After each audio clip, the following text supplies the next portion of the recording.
ఎక్కడైతే ర్యాలీ జరిగిందో అంబేద్కర్ స్టాచ్యూ వరకు, దాంతోపాటు తెలంగాణ రాష్ట్రంలో ఉన్నటువంటి అన్ని పాఠశాలలు, కాలేజీలు బంద్ చేసే విధంగా అందరికీ రిప్రజెంటేషన్ ఇవ్వడం జరిగింది.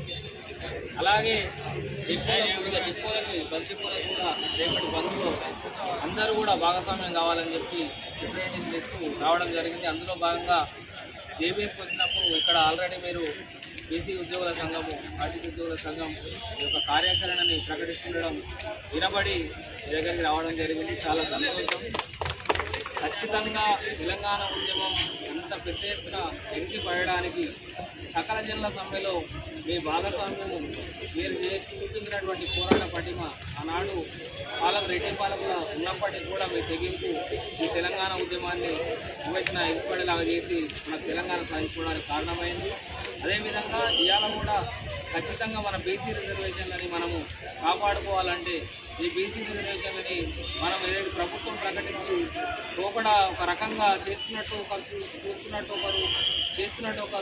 ఒకరు సపోర్ట్ చేస్తున్నట్టు చెప్తున్నప్పటికీ కూడా ఎవరు చేయాల్సిన పని వాళ్ళు ఆపడానికి ప్రయత్నాలు చేస్తున్నారని స్పష్టంగా అర్థమవుతున్న నేపథ్యంలో ఖచ్చితంగా ఈ ప్రగతివాద చిత్రాలని మనం నిర్మూలన చేయాల్సిన బాధ్యత మనందరిపైన ఉన్నది. ఆ దిశగా మీరందరూ కూడా ముందుకు వస్తే ఖచ్చితంగా రేపటి బంద్ విజయవంతం అవుతుంది. ఎందుకంటే వ్యవస్థలు ఆగాలంటే రథమే ఆగాలి, రథం ఆగితేనే అందరు ఆగుతారు.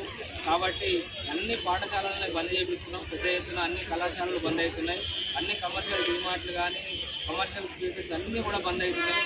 కాబట్టి మీ ఆర్టీసీ బస్సులను కూడా బంద్ చేసే విధంగా మీరందరూ కూడా భాగస్వాములు కావాలని చెప్పి కోరుకుంటున్నాం. జై బీసీ, జై బీసీ, బీసీల ఐక్యత, బీసీఎస్ ఎస్టీ మైనారిటీల ఐక్యత, బీసీఎస్ ఎస్టీ మైనారిటీల ఐక్యత.